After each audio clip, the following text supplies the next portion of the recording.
대통령실이 윤석열을 포기한 것처럼 보일 정도로 상황이 전개되고 있습니다.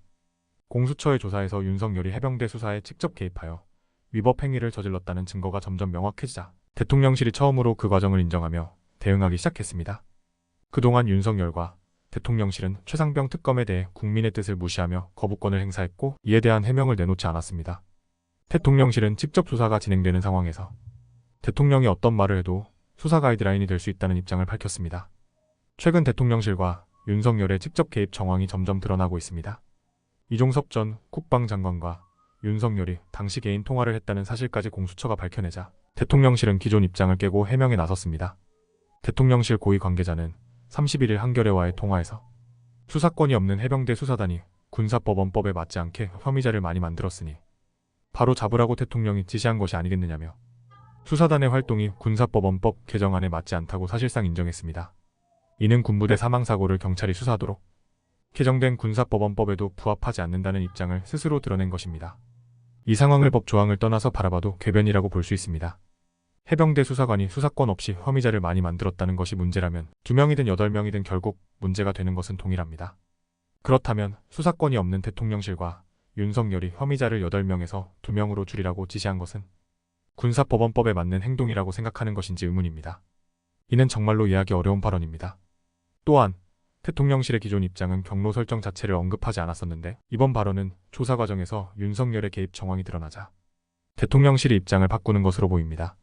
심지어 대통령실은 당시 해병대가 수사를 하고 혐의자를 지목하는 것이 군사법원법에 맞는지 등을 검토했다며 윤석열 대통령의 지시가 있었을 것이라고 주장하고 있습니다.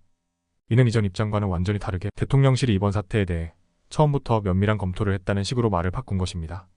이는 최근 여러 언론에서 윤석열과 대통령실 그리고 국방부 고위 관계자들이 개입했다는 정황들이 쏟아져 나오기 때문으로 보입니다.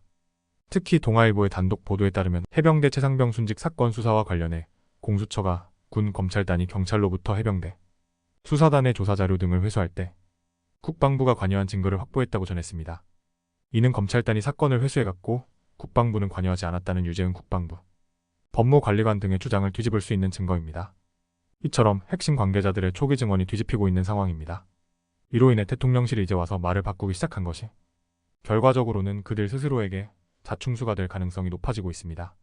노종면 민주당 원내대변인도 논평을 통해 7월 말부터 8월 초까지 이어진 이종석과의 의문의 전화들을 언급하며 이쯤 되면 수사 책임자를 해임하고 수사 결과를 바꿔버린 열흘 동안 윤석열 대통령이 모든 상황을 진두지휘했다고 보는 것이 지극히 합리적이고 상식적이라고 밝혔습니다.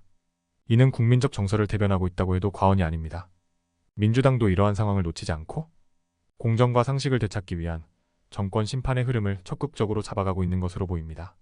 장경태 최고위원은 31일 국회에서 열린 최고위원회에서 대통령실 개입 사건이 대통령 직접 개입 사건으로 그 판이 뒤집혔다.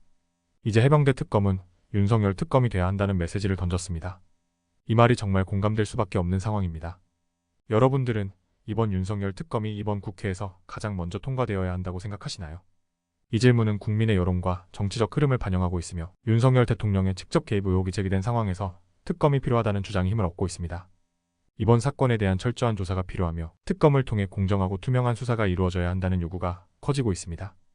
여러분은 이 상황에서 특검이 필요한지 그리고 그것이 국회에서 가장 우선적으로 다루어져야 한다고 생각하는지 의견을 나누어 보시기 바랍니다. 이상 영상 마치겠습니다. 구독과 좋아요는 영상 제작에 큰 힘이 됩니다. 여러분의 댓글 의견은 언제나 환영입니다. 민주 스피커였습니다. 감사합니다.